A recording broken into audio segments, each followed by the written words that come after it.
बड़े महत्वपूर्ण सवाल हैं कि क्या आपके लिए भी एफडी सबसे भरोसेमंद है। तो समझ लीजिए अपना टाइम आने वाला है, मतलब आपका टाइम आने वाला है। सावधि जमा खाता, एफडी कोई हिंदी है ये। सावधि जमा खाते पर बड़े ऐलान हो सकते हैं और एफडी के जरिए बचत और कमाई दोनों को बढ़ाने के मौके मिल सकते हैं। महंगाई और खर्चे बढ़े हैं, लेकिन क्या इस बार ब्याज पर जो टैक्स लगता था उसमें कोई छूट मिल पाएगी? और समय से पहले एफडी तुड़वाओ, पेनल्टी से मुक्ति पाओ। इसी तरह की टॉप चर्चा आज हम करने वाले हैं बजट स्पेशल में। आपका बहुत स्वागत। नमस्कार, आपके साथ में ललित प्रजापति। क्या कुछ इस बजट में एफडी को लेकर होने वाला है, सेविंग स्कीम्स को लेकर होने वाला है, वो आपको ज़रूर जान लेना चाहिए और इसके लिए आपको ये पूरा वीडियो देखना पड़ेगा। बजट स्पेशल में आज एफडी और सेविंग स्कीम्स इसी के इर्द गिर्द चर्चा करेंगे। दरअसल भारत में बड़ी संख्या में लोग जो अपनी बचत है वो बैंक डिपॉजिट पर उनकी निर्भरता है, लेकिन एफडी और सेविंग अकाउंट के ब्याज पर टैक्स छूट सालों से नहीं बढ़ी है, जबकि महंगाई और खर्चा तो लगातार बढ़ता जा रहा है। महंगाई को तो क्या क्या कहा जाता है पॉलिटिकल बाजार में, उसकी बात नहीं करेंगे। तो ऐसे में बजट 2026 से राहत की उम्मीद है और टैक्स विशेषज्ञ जो हैं, अलग अलग जो टैक्स के जानकार हैं, उनका भी ये कहना है कि खासकर जो रिटायर्ड और सुरक्षित निवेश करने वाले लोग हैं उन्हें कुछ नई सुविधाओं की ज़रूरत है। ये ज़रूरत सरकार तक भी पहुंचाई गई हैं और इसीलिए ये माना जा रहा है कि क्या इस बार एफडी से जुड़े नियमों में आमूल-चूल परिवर्तन हो सकता है। दरअसल फिन कॉर्पोरेट कंसल्टिंग के एसोसिएट डायरेक्टर हैं गौरव सिंह परमार साहब। उनका ये कहना है कि फाइनेंशियल ईयर जो ये आएगा 2026 और इसमें आरबीआई जो रेपो रेट है वो 6.25% तक घट सकती है। फाइनेंशियल ईयर में, वित्तीय वर्ष 2026 में जो आरबीआई की रेपो रेट है वो 6.25% तक घट सकती है और बजट 2026 में एफडी निवेशकों के लिए कई अहम सुधार पेश किए जा सकते हैं। अच्छा, एक बात तो साफ है कि अभी भी भारत में बहुत से लोग अपनी बचत को बैंक डिपॉजिट में रखते हैं। बैंक डिपॉजिट मतलब एफडी वगैरह का उनका जो कल्चर है उसी को फॉलो करते हैं और इसके ब्याज पर ही उनकी वित्तीय सुरक्षा निर्भर होती है। Security, financial security. कई सालों से इस पर मिलने वाली जो टैक्स छूट है यानी टीडीएस और आयकर लाभ वो नहीं बढ़ा है, जबकि महंगाई, मेडिकल का खर्च, रोज़मर्रा की जो चीज़ें हैं वो लगातार महंगी हो रही हैं, उसको लेकर आप देखते ही हैं। तो बजट 2026 में इस स्थिति में बदलाव की उम्मीद है और जैसे कि हमने आपको बताया कि इस तरह के सजेशंस भी पहुंचे हुए हैं। टैक्स विशेषज्ञों के अनुसार रिटायर्ड लोग और सुरक्षित निवेश करने वाले लोग फिक्स डिपॉजिट और सेविंग अकाउंट पर भरोसा रखते हैं। उन्हें नई सुविधाओं की बहुत ज़्यादा ज़रूरत है। जानकारों का कहना है ये कि वित्त वर्ष 2026 में आरबीआई की रेपो रेट जो है वो 6.25% कम होगी और एफडी के लिए कई सुधार आएंगे। अब समझिए कि आपको क्या क्या सुविधाएं मिल सकती हैं, उसे सिलसिलेवार एक एक करके हम आपको बताते हैं। फ्लेक्सी एफडी और नई सुविधाएं। अब ये फ्लेक्सी एफडी क्या भला हो गई भाई? फ्लेक्सी एफडी उत्पाद लाने की संभावना है जिसमें निवेशक जो क्वार्टरली ब्याज होता है हर 3 महीना, उसे फिर से निवेश यानी री इन्वेस्ट कर सकेंगे और एफडी तोड़ने पर कोई पेनल्टी भी नहीं लगेगी। फिलहाल क्या होता है, फिलहाल अगर समय से पहले आप एफडी तोड़ते हैं तो आमतौर पर ब्याज दर में 0.5% से लेकर 1% तक की जो पेनल्टी लगती है, ठीक है, 0.5% से 1% तक की पेनल्टी लग जाती है, जो आपके मूलधन यानी प्रिंसिपल अमाउंट इस पर नहीं लगती है, बल्कि जो मिलने वाला ब्याज है उस पर लगती है। इससे क्या होता है, इससे आपको ब्याज कम मिलता है, आपके जेब में पैसा कम पहुंचता है। ये पेनल्टी बैंक और एफडी की शर्तों के मुताबिक अलग अलग हो सकती है, ठीक है। और टैक्स सेविंग एफडी तोड़ने पर टैक्स छूट भी वापस करनी पड़ सकती है, लेकिन अगर फ्लेक्सी एफडी आती है तो ऐसा नहीं होगा। अच्छा, इसका पर्पस क्या होगा, क्यों आखिर ये सरकार का दिमाग इस पर चल रहा होगा, उसका भी मैं आपको वजह बताता हूँ। खास तौर पर युवाओं और मिलेनियल्स को आकर्षित करने के लिए, उनको खींचने के लिए एफडी की तरफ ये है। और इसका एक मोटा मोटी आंकड़ा जो अभी सामने आया है वो है 2 लाख करोड़ लिक्विड फंड्स में ये लोग निवेश करते हैं। अभी लिक्विड फंड क्या बला आ गई, 2 लाख करोड़ ये जो इन्वेस्ट हो रहे हैं लिक्विड फंड्स में, ये क्या है? लिक्विड फंड क्या बला है, मोटा मोटी जान लीजिए। ये डेट म्यूचुअल फंड का एक प्रकार है और बहुत कम अवधि वाले मनी मार्केट इंस्ट्रूमेंट है, जैसे टी बिल्स, कमर्शियल पेपर, इसमें निवेश कर दिया जाए। आमतौर पर 91 दिनों में मैच्योर हो जाता है। अच्छा, इसका पर्पस क्या है?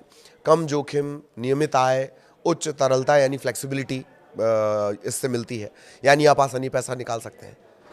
तो अगर यही आपको एफडी में मिलने लगेगा और भरोसा एफडी वाला मिलेगा, बैंक वाला, तो आप एफडी की तरफ जाएंगे। तो वो जो 2 लाख करोड़ है उनको एक तरह से आकर्षित करने की ये कोशिश हो सकती है।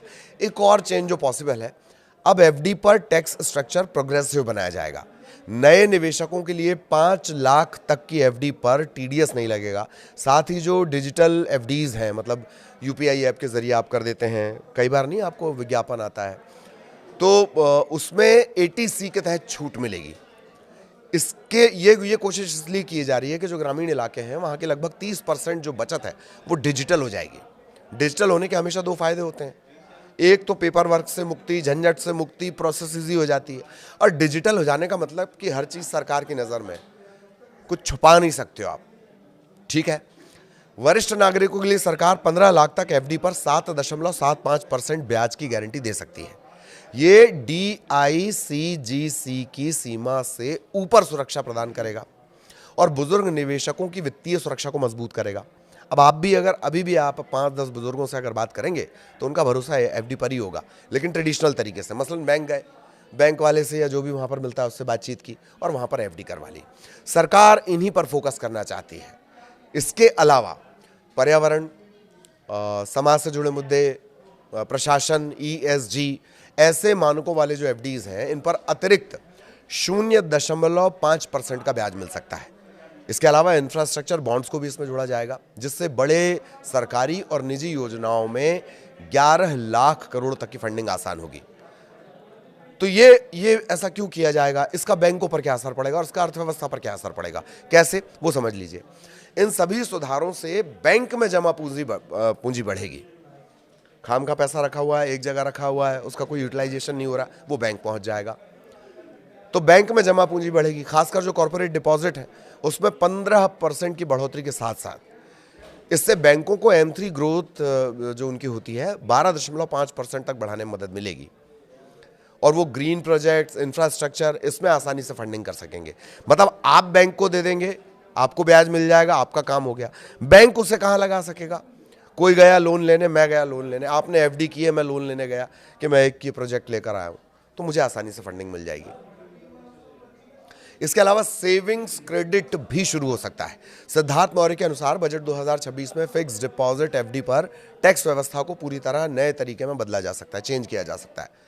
उनका कहना है कि ये है, मौर्य जो है जानकार हैं वो, उनका कहना ये है कि सरकार सेविंग्स क्रेडिट नाम का एक नया सिस्टम ला सकती है। इसके तहत अगर कोई निवेशक 3 साल या उससे ज़्यादा समय की एफडी करता है तो 2 लाख तक की ब्याज आय पर 30% की टैक्स छूट मिलेगी। ठीक है,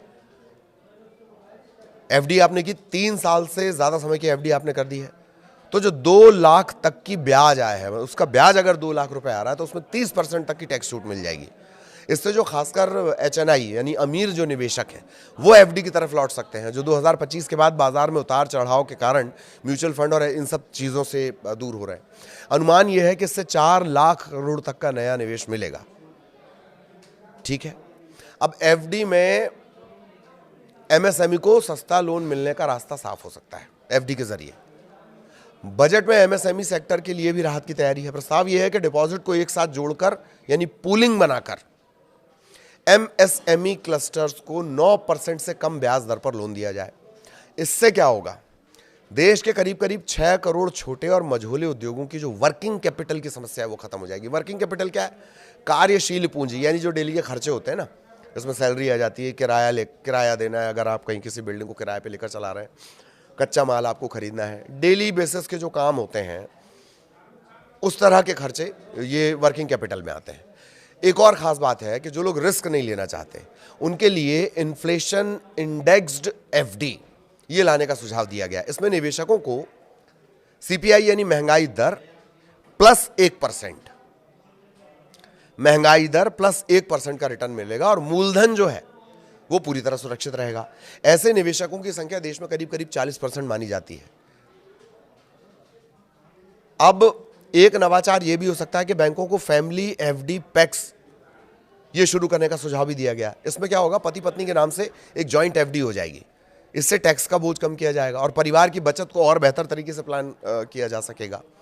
हेल्थ इंश्योरेंस से जुड़े फायदे की भी तैयारी है, यानी अगर कोई निवेशक है वो अपनी एफडी का कुछ हिस्सा हेल्थ इंश्योरेंस प्रीमियम में बदलता है तो उसको 50% तक की छूट मिलेगी। इससे क्या होगा, स्वास्थ्य सुरक्षा मिल जाएगी, मेडिकल गारंटी मिल जाएगी और बचत भी हो जाएगी। इससे दोनों को बढ़ावा मिलेगा। इसके अलावा जो सिद्धार्थ मौर्य हैं उनका ये भी कहना है कि ये सभी सुधार आरबीआई के 13.5% क्रेडिट डिपॉजिट रेशियो के लक्ष्य को पूरा करने में मदद करेंगे। बहुत अंदर जाने की जरूरत नहीं, आरबीआई का एक टारगेट है। अगर एफडी में ये आमूलचूल परिवर्तन होते हैं तो आरबीआई का वो टारगेट पूरा हो जाएगा। इसके अलावा वैश्विक स्तर पर ब्याज दरों में कटौती के बीच रुपए की स्थिरता मजबूत होगी और एफडी को समान और सुरक्षित आर्थिक विकास की मजबूत नींव के रूप में स्थापित किया जा सकेगा। इन सभी सुधारों से बैंक में जमा पूंजी बढ़ेगी, खासकर कॉर्पोरेट डिपॉजिट में 15% तक की बढ़ोतरी के साथ साथ M3 ग्रोथ 12.5%, ये हमने आपको बताया। ग्रीन प्रोजेक्ट्स, इंफ्रास्ट्रक्चर, इन तमाम चीज़ों में भी फिर निवेश के रास्ते साफ हो जाएंगे। तो कुल जमा बात ये होती है कि जानकारों का ये कहना है कि बजट 2026 में एफडी को लेकर आमूलचूल परिवर्तन हो सकते हैं, जिससे सरकार का खजाना भी भर जाए और आम आदमी की बचत भी हो जाए और एफडी पर जो आपका भरोसा है वो भी कायम रहे। ठीक है, तो एक तीर से कई निशाने हो जाएंगे। आम के आम गुठलियों के दाम वाला मामला हो जाएगा। आगे भी ऐसे किसी और विषय को लेकर बजट स्पेशल में हम आपसे मिलेंगे और बताएंगे क्या आपके लिए फायदेमंद रहने वाला है जो बजट 1 फरवरी को आने वाला है। फिलहाल नमस्कार।